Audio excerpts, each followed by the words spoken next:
Tech and clips.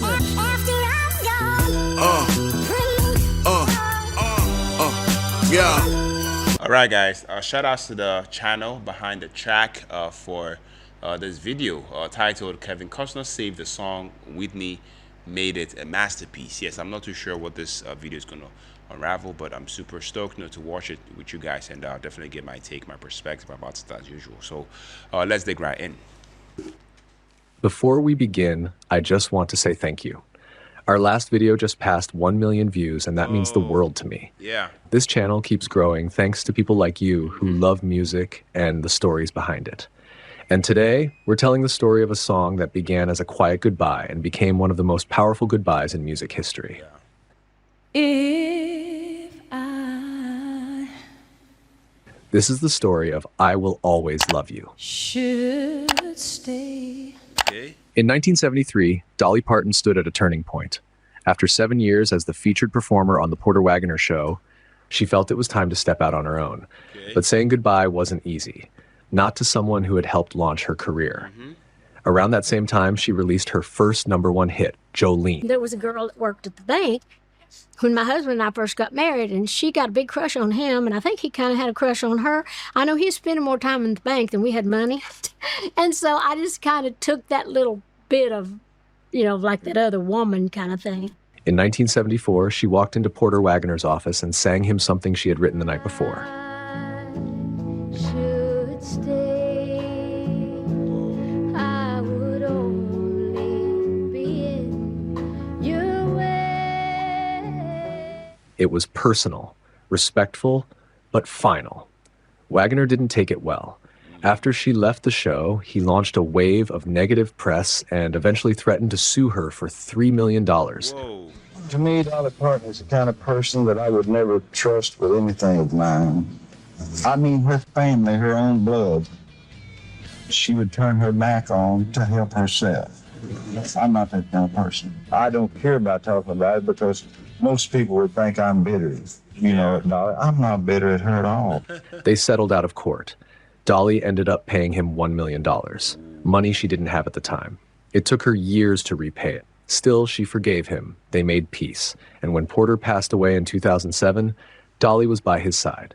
I Will Always Love You was released in March 1974 as the second single from her Jolene album. Okay. It reached #1 on the Billboard Hot Country Songs chart and became one of the year's best-selling singles. Then came another twist. Elvis Presley wanted to record I Will Always Love You, but Elvis's manager demanded half the publishing rights, a standard condition for the king. Dolly said no. Yeah. It was one of the hardest decisions she'd ever made, and one of the smartest. Elvis was ready to record it. I told my friends and people that he was recording it, and they were in town to do the recording. They had invited me down to the session, and Colonel Tom Parker calls me the day before and says, now you do know that Elvis is recording your song, and you do know that Elvis don't record anything that he don't publish, or at least get half the publishing on. Yeah. This song's already been a hit with me, and this is in my publishing company, and obviously this is going to be one of my most important copyrights, Yeah. and I can't give you half the publishing. Dolly said no. It broke her heart, but the story didn't stop there. In 1982, Dolly re-recorded the song for the film The Best Little Whorehouse in Texas, and it reached #1 again. Well, I would only be in your way. When I first recorded it, it was a #1 song for me in 1972 when I first wrote it. Then when I did The Best Little Whorehouse in Texas with Burt Reynolds, we used it in that movie, and it became a #1 song again. So it's the first time that the same song has ever been #1 with the same artist. Then in 1995, she recorded it a third time, this time as a duet with Vince Gill.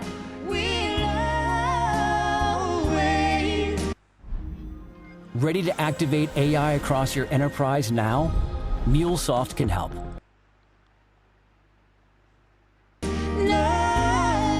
After an emotional performance at the Grand Ole Opry, radio stations began playing it on their own. It officially peaked at #15, earned a Grammy nomination, and won Vocal Event of the Year at the CMAs. Okay. Meanwhile, in Hollywood, Kevin Costner had a dream to turn the script of The Bodyguard into a major film. For years, the project sat in limbo. When the project finally moved forward in 1990, he knew exactly who he wanted to star alongside him. I got word that he had a script written by Larry Kasdan, written about 15 years ago, more than that, and that he was very interested in me playing the role of opposite him. He believed in her so much, he delayed filming for a full year just to wait for her. Well, we postponed the movie for a year because to wait for Whitney. There was an exotic quality to Whitney, you know. There was this thing about her, and you know, guys are in love with her. Originally, the movie was supposed to feature What Becomes of the Brokenhearted as its theme song. What becomes of the brokenhearted? But I sat in my studio and I did not one, but 2 demos of that song. Played the demos for her, and she would go, really? Do we really have to do this song? I mean, it's a nice song, but it's just not right for me, and I felt the same way. The song we were going to go with was a song called What Becomes of a Broken Heart. Okay. And I'm opening up Billboard magazine, which is the music Bible. And I'm looking at the charts, and this kid, Paul Young, enters the charts at 60 with a bullet with What Becomes of the Brokenhearted. What becomes of the brokenhearted? Wow. So I called Kevin Costner right away. I said, Kevin, we can't do this song. Paul Young is about to have a hit with it. I mean, it's going to be crazy. And he goes, oh, jeez. Jim Wilson came to me with a couple of songs, including I Will Always Love You. And I had known that song and loved it. We heard Dolly Parton's song before, and I said, I went by it, you know, because it was a country version, and you know, we wasn't listening. Kevin brought it back to me in the trailer one day, and he said, I'm telling you, this is the song. You said you must listen to the song. I cleared the trailer, and I listened to the song, and it hit me. I was like, oh, he's so right. Then came another bold move. Costner suggested starting the song a cappella with no music, pure voice. When Kevin said to me, you know, I'd like her to start the first part a cappella, I was like, come on, are you kidding me? I said, you know, and he said, no, I think it'd be great. I said, are you kidding? You can't start a record that way, and it won't get on the radio. It's not going to work. I said, I'll tell you what, for the movie version, we'll do that. But when I make the record version, I'm going to put music around it. Okay. He said, okay, well, whatever you want to do for the record. But in my movie, she's going to start a cappella. Yeah, Don't be too sure they won't play it on the radio. I said, but for me, Whitney was doing almost an apology moment at that point. And what better way to let somebody know they really mean what they're singing to you when they say, I don't even need the music behind me. Let me sing to you what I feel about you. And of course, the band kicks in, and we know when it does, the hair on your arm stands up. Yeah. Foster thought that will never play on the radio. But Clive Davis, head of Arista Records, made the final call. All right, the facts are that Kevin Costner suggested it to Whitney, David Foster, and me. We all agreed that that would be a great song for that airplane scene. And David sent me the first, right after Whitney sang it, he sent me the rough mix. And it did have the a cappella, and it was raw, and it was haunting, and so emotionally impactful. He said, look, don't get demo-itis, they call it. I'm working on it. I'm going to be adding instruments. So 2 weeks passed. Warner Brothers, the studio, calling me. We've got to come with a single. The movie is about to open. I called David, give me your last shot. And to me, it came off a little slick with the added instrumentation. So when Warner's called and I had to make that decision with the a cappella intro, with the raw instrumentation, that became the single. The film was a blockbuster. The soundtrack, The Bodyguard, became the best-selling movie soundtrack of all time.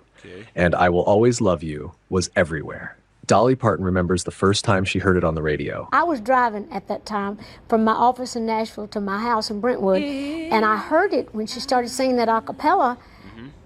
I thought, well, you know, I thought, if I should stay, and it took a minute to realize. And then when it went into with the music part where she was saying, I honestly thought I was going to have a heart attack. It earned Dolly Parton an estimated $6 to $10 million in royalties during the 1990s, money she would later use to buy her own music publishing rights and support multiple charitable causes.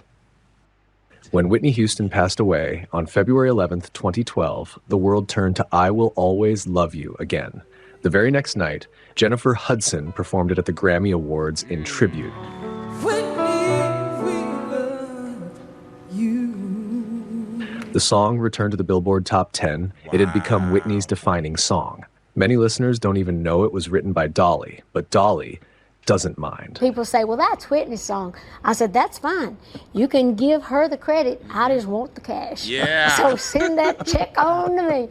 In 1993, the song's popularity in the UK sparked 2 real legal incidents. One woman was jailed for a week after refusing to turn down her stereo, which was blasting I Will Always Love You on repeat. All she did was play a Whitney Houston record, and she's serving 7 days in prison for that. That same year in London, another woman reached her limit. Her neighbor's son wouldn't stop playing the song. Frustrated, she threw the stereo out of a 4th-floor window. The neighbor attacked her, and a judge eventually ordered him to move out and live at a different address. In 2017, during a commencement speech at USC, Will Ferrell had a heartfelt message for the graduating class. Class of 2017, I just want you to know you will never be alone on whatever path you may choose. If you do have a moment where you feel a little down, imagine me. Literally picture my face singing this song gently into your ear. And I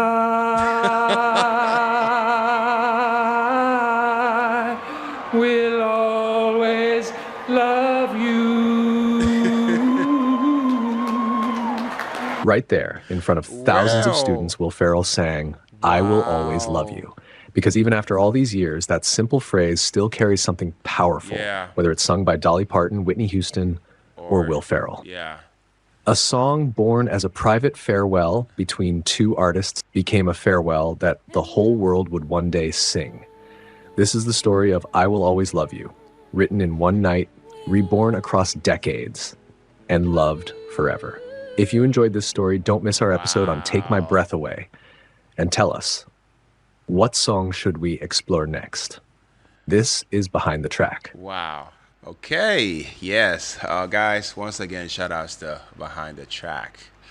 Yes. I mean, as a YouTube, music reactor and a reviewer, Kevin Costner, saved the song. Whitney, made it a masterpiece, by this channel once again, Behind the Track, absolutely gripped me, not just because I'm a fan of Whitney Houston's voice, but because it peeled back the curtain on a legendary moment in music and film history, that many of us took for granted.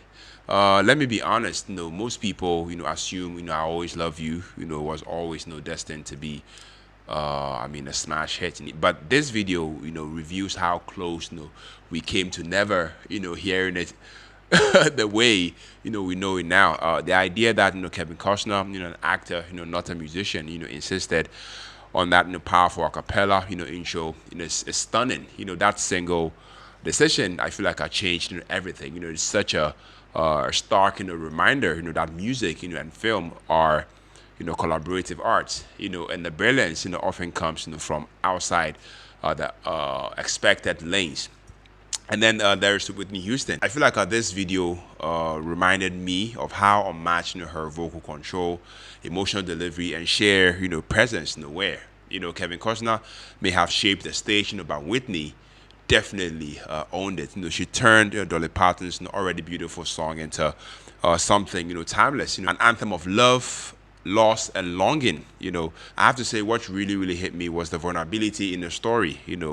You see how even a masterpiece can face resistance. How intuition and trust can triumph over corporate hesitation. Yes, it's inspiring for any creator. So whether you are a singer, a filmmaker, or YouTuber, just like me, sometimes just take a bold choice to change everything. Overall, this video was more than informative. It was emotional, a brilliant, respectful tribute to, two legends, who, each brought something, irreplaceable, to one of the most iconic performances of all time. Definitely one I would like to, revisit. So shout outs to the channel, Behind the Track, for this video, guys. Let me know what you think about this video down in the comment section. Let me know if you want me to continue doing, content such as this one. I'll definitely be here to do just that. Thank you for tuning in. Thank you for watching. My name is Philip, and also the next video, you can take care, stay safe, peace out.